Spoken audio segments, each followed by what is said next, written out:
সম্মানিত সভাপতি, উপস্থিত আছেন বিএনপি ভাইস চেয়ারম্যান আমাদের অভিভাবক জনাব শামসুজ্জামান দুদু ভাই, উপস্থিত আছেন বিএনপি চেয়ারপারসন উপদেষ্টা অ্যাডভোকেট সৈয়দ মোজাম্মেল হোসেন আনোয়ার ভাই সহ আমার সিনিয়র নেতৃবৃন্দ এবং সামনে উপবিষ্ট আজকের এই আলোচনা দর্শক এবং গণমাধ্যমের কর্মী ভাই বোনেরা, আসসালামু আলাইকুম।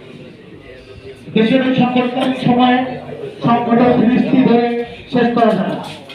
দেশের যে বর্তমান পরিস্থিতি প্রতিটি সেক্টরে সংকটে পরিপূর্ণ, কিন্তু তার চাইতে বড় সংকট যেটা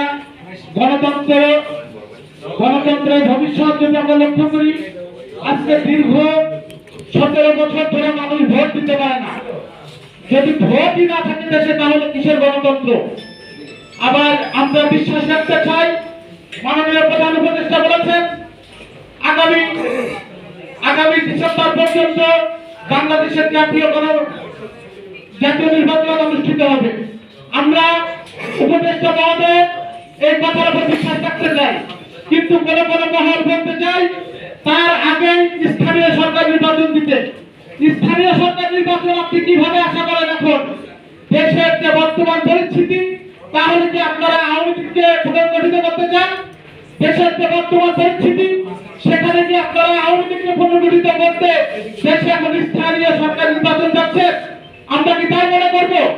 এই সব পায় তারা বাদ দিয়ে দেশে গণতন্ত্র যাতে প্রতিষ্ঠিত হয়, সেজন্য জাতীয় সংসদ নির্বাচনের আহ্বান রাখছি। সঠিক সময়ে জাতীয় সংসদ নির্বাচন নিয়ে দিন, দেশে গণতন্ত্র ফিরিয়ে আনুন।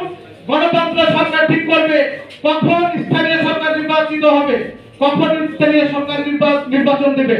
আমি আমার সংক্ষিপ্ত আলোচনা এখানে শেষ করছি। আসসালামু আলাইকুম।